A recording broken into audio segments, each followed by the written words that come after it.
안녕하세요. 매뉴얼TV입니다. 최근 들어서 주식시장의 분위기가 좋아서인지 투자에 관심을 갖는 분들이 정말 많아요. 저는 이렇게 많은 분들이 금융소득에 대해 관심을 갖고 투자에 대해 고민하는 모습들을 보면서 정말 기쁘더라고요. 저와 투자에 대해 이야기를 나눌 분들이 점점 많아진다는 소리니까요. 저는 올해 초에야 본격적으로 투자를 시작했어요. 노후를 미리미리 준비해야겠다는 생각이 들었거든요. 하지만 지난 3월에 그 질병 때문에 계좌에 엄청난 타격을 입었죠. 정말 하루하루 피말리는 느낌이었어요. 그 뒤로 저는 정말 치열하게 공부를 하기 시작했는데요. 지금까지 해왔던 것처럼 안일하게 투자를 했다간 잘못된 판단을 거듭하면서 결국 투자금을 지켜내지 못할 거란 위기감이 들었거든요. 몇 달간의 고민 끝에 저는 메인 투자금을 정적 자산 배분 포트폴리오로 굴리기로 결정했어요. 하지만 제가 이 한 가지 투자 방법만 고집하는 건 아니에요. 투자를 할 때 여러 가지 자산에 분산 투자하는 것도 중요하지만 투자 전략의 분산도 필요하다고 생각했거든요. 그래서 저는 실제로 정말 다양한 투자 서비스들을 이용하고 있어요. 이미 에임, 블릴레오는 리뷰 영상을 올린 적이 있으니 구독자분들은 아실 거예요. 오늘 소개해드릴 파운트라는 앱도 제가 선택한 투자 서비스 중 하나인데요. 최소 10만원부터 투자를 시작할 수 있기 때문에 사회초년생뿐만 아니라 목돈이 없어서 적립식으로 모아나가야 하는 분들에게 접근성이 좋아요. 그리고 보통 ETF를 활용한 투자만 제공하는 다른 투자 앱들과는 다르게 펀드나 연금 투자까지 제공하는 게 굉장히 마음에 들더라고요. 아마도 오늘 영상을 끝까지 보신다면 여러분도 파운트에 대해 아주 자세히 알아가실 수 있을 거예요. 오늘도 사설이 너무 길었네요. 그럼 지금부터 시작해볼게요. 파운트는 앱의 이름이자 이 앱을 서비스하는 기업의 이름인데요. 파운트의 서비스를 소개하기에 앞서 파운트라는 기업이 어떤 과정을 거치며 성장해 왔는지를 먼저 설명드릴게요. 파운트는 지난 2015년 11월에 설립된 투자 자문 회사예요. 파운트라는 이름은 영어로 found, 즉 샘이라는 뜻을 갖고 있는데요. 파운트의 앱 설명에 보면 돈이 샘솟다 라는 문구가 있는데 정말 돈이 솟아나는 샘이 되어주었으면 좋겠네요. 파운트의 투자 자문 앱은 2018년 6월에 서비스를 시작했는데요. 기업 설립과 앱 출시 사이에 약 3년의 갭이 있죠. 그 사이 기간에는 B2B 비즈니스를 주로 진행했더라고요. 예를 들어서 2017년에는 우리은행과 손을 잡고 로보 어드바이저 서비스를 출시했고 흥국생명과는 2018년에 변액보험 사후관리 서비스를 2019년에는 펀드 리밸런싱 기능을 탑재했다고 해요. 올해 7월 기사를 보면 매트라이프 생명보험에도 서비스를 제공한다고 하니까 B2B 영역에서는 확실한 입지를 가지고 있는 것으로 보여요. 사실 어떤 기업의 철학을 이해하는 데는 창업자가 어떤 사람인지가 정말 중요하잖아요. 그래야 내 소중한 돈을 믿고 맡길 수 있을 테니까요. 그래서 창업자이자 CEO인 김영빈 대표의 이야기를 잠깐 해볼까 해요. 파운트의 대표 소개 페이지를 보면 경영 철학에 대한 메시지가 아주 단순하고 명확하게 나와 있어요. 모든 사람들이 경제적 자유를 누릴 수 있도록 돕자. 이 목표는 파운트에서 제공하는 컨텐츠에서 일관되게 표현되고 있어요.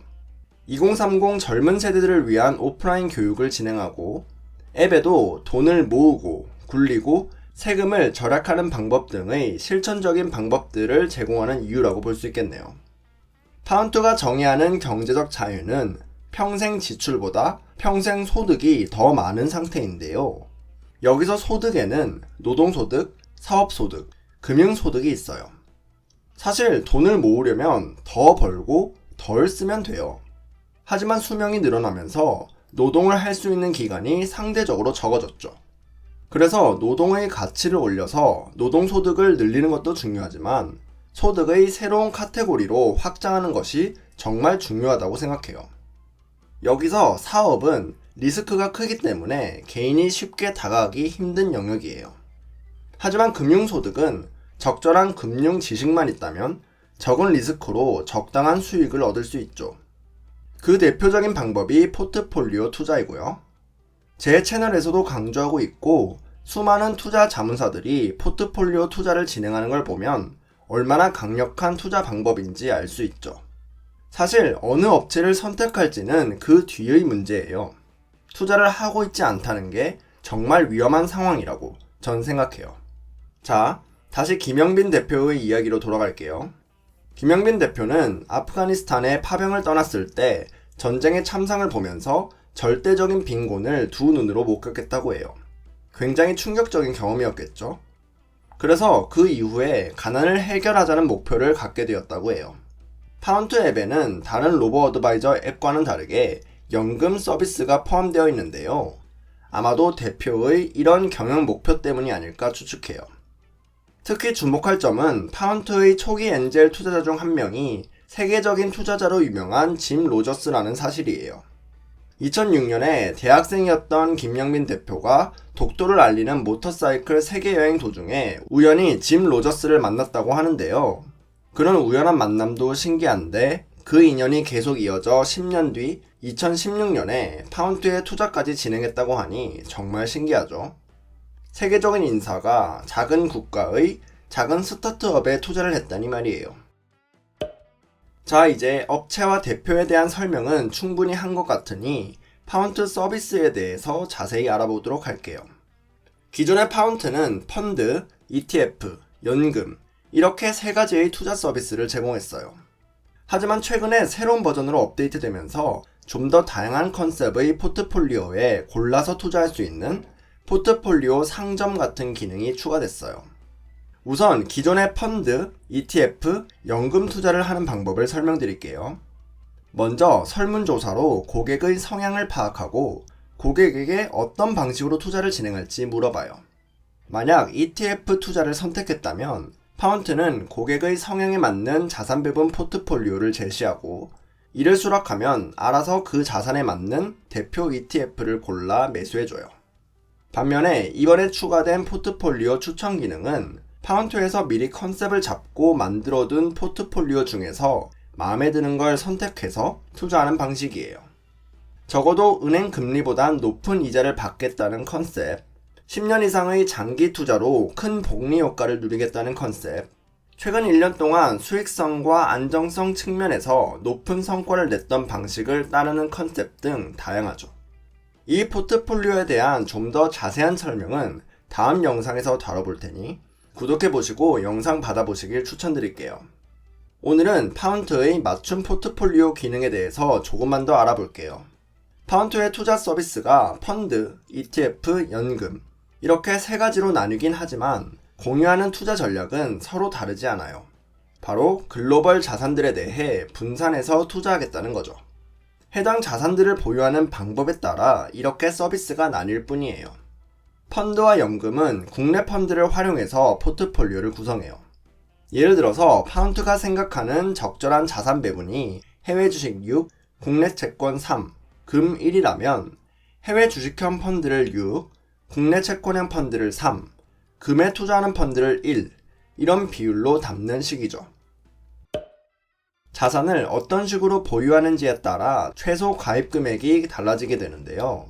펀드의 기준 가격은 1,000원 내외이기 때문에 적은 투자 금액으로도 여러 펀드에 분산 투자가 가능해요. 그래서 펀드와 연금 서비스의 최소 가입 금액은 10만원이죠. 10만원을 투자해도 각각의 펀드가 1,000원 단위로 살 수 있으니 잘게 쪼개서 비율대로 살 수 있으니까요.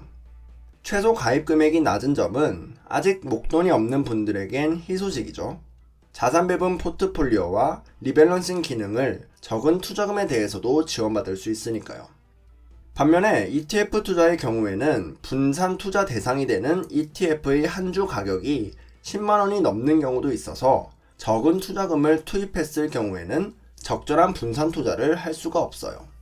예를 들어서 투자금이 20만원 밖에 없으면 한 주에 10만원인 ETF를 한 주만 사도 전체 투자금의 50%를 차지하게 되잖아요. 그래서 목표로 하는 포트폴리오대로 나눠서 투자하기 위해서는 전체 투자금의 규모가 어느 수준 이상이 되어야 하죠. 그래서인지 ETF 투자의 최소 가입 금액은 100만원이더라고요. 하지만 이 금액도 최소 투자 금액이 200만원에서 300만원 정도인 에임이나 블릴레오보다는 상대적으로 낮은 수준이에요. 반면에 최소 투자 금액이 20만원인 핀트보다는 높은데요. 핀트는 자산 배분 비율이 다소 맞지 않더라도 일단 투자를 시작하게끔 문턱을 낮춘 느낌이었어요. 하지만 핀트도 제대로 된 자산 배분이 이루어지려면 100만원 정도는 투입해야 되더라고요. 이제 수수료를 말씀드릴게요. 파운트의 수수료 정책은 조금 독특한데요. 펀드와 ETF 투자는 기본 수수료는 없고 수익이 나는 경우에만 15%의 성과 보수를 내게 돼요.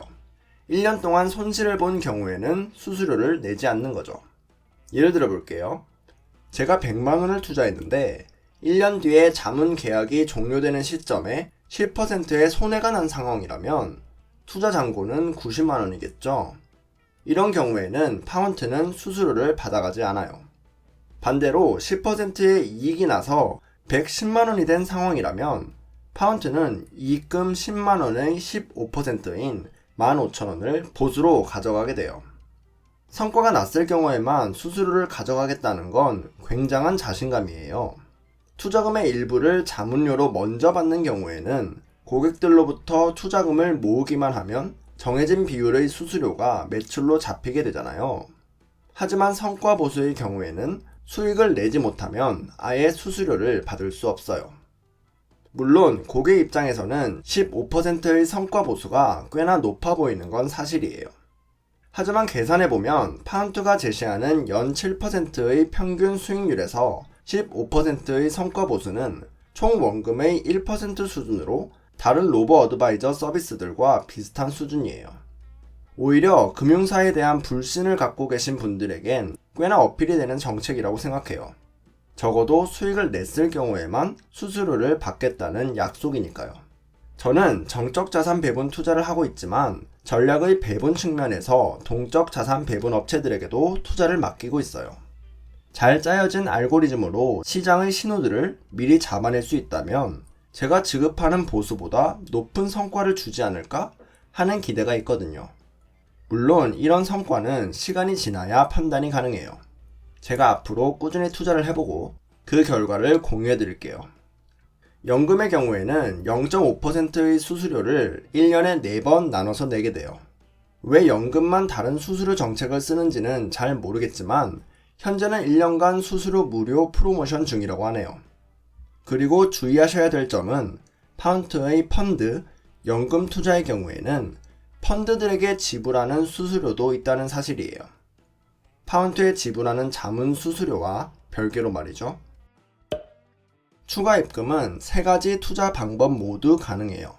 자산 배분 투자의 특징이 서로 간의 상관관계가 낮은 자산들을 섞어서 수익률 곡선이 상대적으로 부드럽다는 건데요.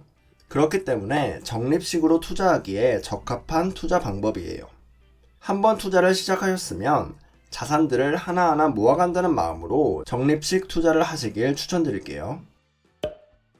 과거 수익률은 앱 안에서 확인할 수 있는데요.